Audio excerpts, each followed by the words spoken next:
پر پاکستانی پوځیانو کوم طالبانو برید کړی دی؟ پاکستانی طالبانو که افغان طالبانو؟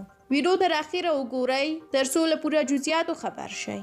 په خیبر پختونخوا کې پر پاکستانی پوځیانو تېره ورځ د شوي خونړي برید مسؤلیت پاکستانی طالبانو په غاړه واخیسته. د معلوماتو له مخې دا برید تېره ورځ ناوخته د خیبر پختونخوا هنګو سیمه کې د پاکستانی پوځیانو پر یوه کاروان ترسره شوی و. د سرچینو له قوله په یاد برید کې 6 پاکستانی پوځیان مردار شوي او 3 نور مرګوني ټپیان شوي وو. سرچینو زیاته کړې ده چې بریدګر هم له برید وروسته په تېښته بریالي شوي وو.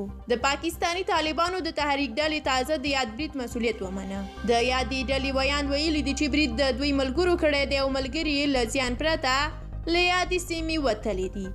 دا لومړی ځل نه دی چې پاکستانی طالبان پر پاکستانی پوځیانو د برید مسؤلیت مني. یادې ډلې له دې وړاندې هم د ورته بریدونو مسؤلیت منلی دی. د یادونې ده چې 2 ورځې وړاندې ناپېژانده وسلوالو د خیبر پختونخوا د باړۍ سیمې په جان کلي کې د پاکستان پر FC ځواکونو برید وکړ.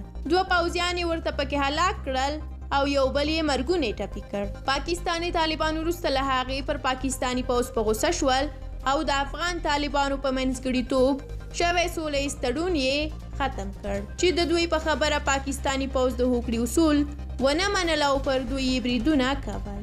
درنو لیدونکو دا زبردست خبر چې موږ له تاسو سره په دې ویډیو کې شریک کړ. د لا ډېرو نورو مهمو او تازه خبرونو لپاره د سوله افغان یوټیوب چینل سبسکرایب تڼۍ کېکاږئ. همدارنګه زموږ څخه د ملاتړ لپاره ویډیو ضرور لایک کړئ. تر بیا بلې ویډیو الله مو مل شه. د خدای په امان.